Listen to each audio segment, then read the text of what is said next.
वासुदेवाय। ओम नमो भगवते वासुदेवाय। ओम नमो भगवते वासुदेवाय। ओम गणनान्त्वा गणपतिगं हवामहे प्रियणान्त्वा प्रियपतिगं हवामहे वसो मम आहमजानी ग्रवधमत्वा मजासिः ग्रवधं गायत्रिः। ओम नमः शिवाय। ओम नमः शिवाय। अब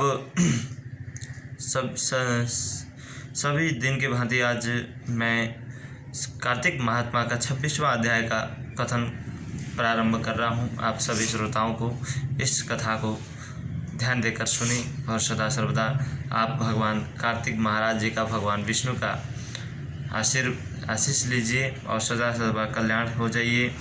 ओम नमः।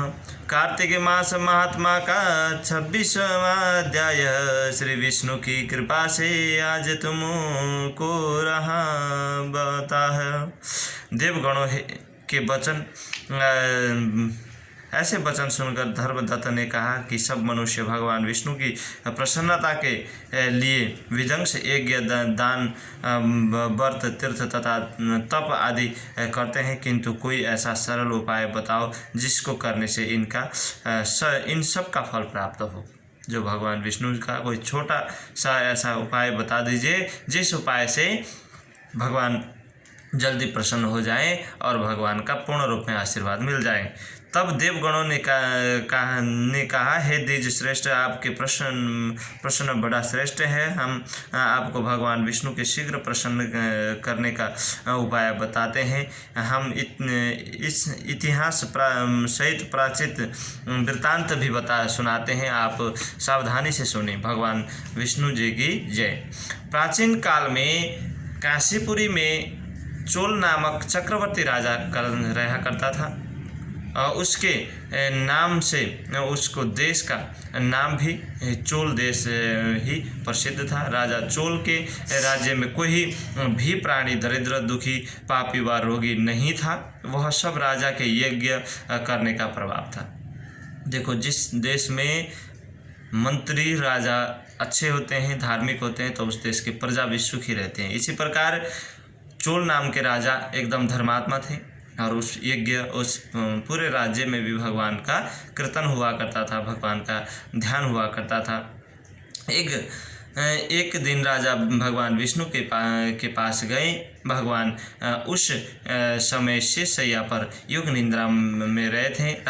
राजा ने उनकी मणियों, मोतियों और सोनों को दिव्य फलों द्वारा पूजन की। वह साष्टांग प्रणाम किया करे भगवान के चरण के पास ही बैठ गए।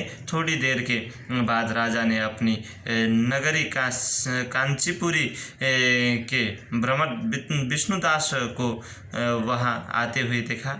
विष्णुदास भगवान की पूजा के लिए तुलसी दल और जल लिए थे। भगवान विष्णुदास ने वहां आकर भगवान को विष्णु सूतक मंत्रों द्वारा स्नान करवा कर मंजरी तथा तुलसी दलों से उनका विधिपूर्वक पूजन किया। विष्णुदास के चढ़ाए हुए तुलसी दलों से राजा के चढ़ाए हुए मणि, मोती व स्वर्ण के फूल ढक गए। राजा यह देखकर क्रोध में भरकर बोला, ढोंगी मूर्ख, तुम्हें मेरी चढ़ाई हुई मणियों को, मोतियों व सोने के फूलों को तुलसी दल से व अपने सारे फूलों से ढक दिया है, तो भला भक्ति करना क्या जानता है, क्योंकि तूने मेरे एक विचित्र श्रृंगार को बिगाड़ दिया है। राजा की बात सुनकर विष्णुदास को भी क्रोध आ गया और वह राजा को गौरव को तुच्छ समझकर कहने लगा, हे राजन, तुम भक्ति करना नहीं जानते, तुमको तो आपने धन का घमंड है। बताओ कि आज से पहले तुम्हें भगवान के कितने व्रत किए हैं। देवगण ने कहा। ब्राह्मण के ऐसे वचन सुनकर राजा ने घमंड में हंसकर कहा है, हे विप्र, भगवान की भक्ति के अभिमान से यदि तू ऐसी बात कर रहा है तो मैं पूछता हूँ, तेरे जैसे भीख मंगे ब्राह्मण में भगवान की भक्ति की कितनी है, क्योंकि तुमने आज तक भगवान की प्रसन्नता के लिए कुछ भी नहीं किया, ना तो कोई मंदिर बनाए हैं।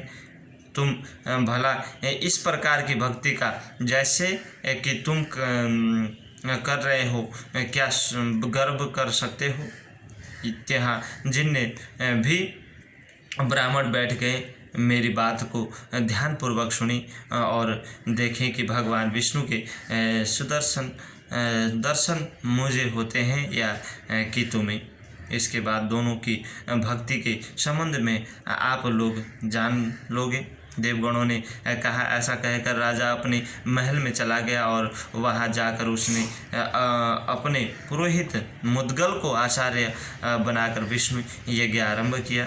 उसने उस यज्ञ में अनेक ऋषि महर्षियों को बुलाया और उन्होंने बहुत सा अनाज और धन आदि दक्षिणा दी। उधर विष्णुदास भी अपने मंदिर में ही रहकर भगवान की प्रसन्नता के लिए व्रत करने लगा। उसके माघ तथा कार्तिक मास के व्रत किए, तुलसी के वन का पूजन किया,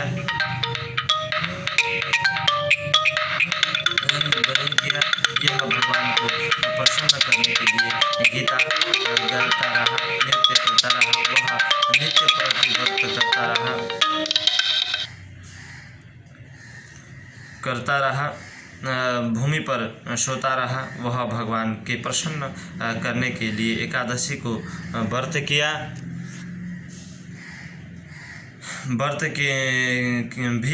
किए और उन्होंने व्रतों के नियमों का पालन भी किया और उद्यापन के लिए किए।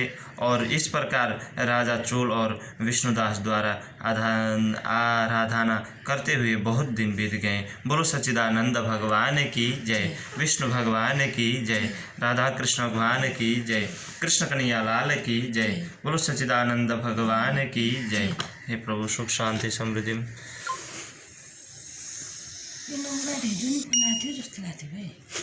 आथ्यो टाइम भयो, मान्छे टन्नै आयो क्या, त्यहीले फोन गरे आऊ के ल।